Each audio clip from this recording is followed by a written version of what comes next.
For like 20 years, we all knew the rules. SEO was king. But now, there's a new acronym in town, GEO, and it is completely rewriting the playbook for how we get found online. Today, we're going to figure out what it's all about. So let's just get right to it. What on earth is Generative Engine Optimization? You've probably heard this term floating around, and for good reason. The way we find information is changing faster than ever. That list of blue links we've all known for so long, it's starting to get replaced by a single AI-generated answer. To really get our heads around GEO, we've got to pull it apart and look at the pieces. Because this isn't just a new buzzword, you know? It's a totally different way of thinking about content. So let's start with the G. First up, generative. This is the real game changer. We're moving from search engines that just find stuff that already exists to engines that actually create something new.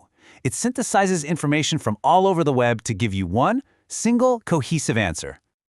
Okay, next is engine. And no, we're not talking about the old search index. The engine is the AI model itself. We're talking about ChatGPT, Perplexity, Google's SGE. These are the new front doors to the internet for, well, millions and millions of people. And finally, we get to optimization.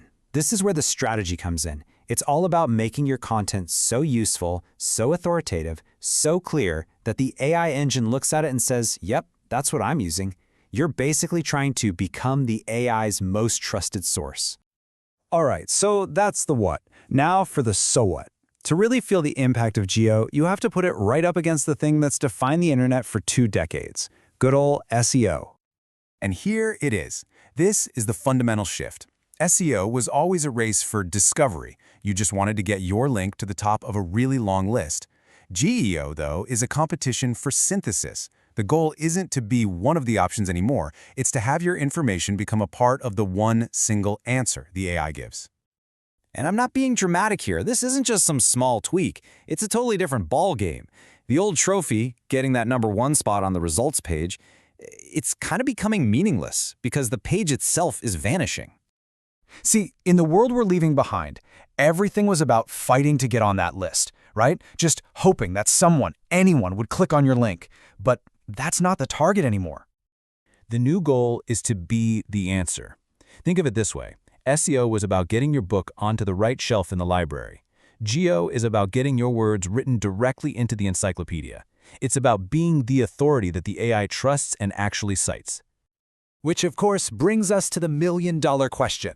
If the game has changed this much, how in the world do you win? What does it actually take to optimize for these new engines? Honestly, the final playbook is still being written as we speak, but the core ideas are starting to come into focus. It's about creating content that is literally AI-friendly. That means using things like structured data, making clear, factual statements, citing your own sources, basically building a reputation for expertise and trust that an algorithm can see and verify. So as we wrap this up, here's the big takeaway.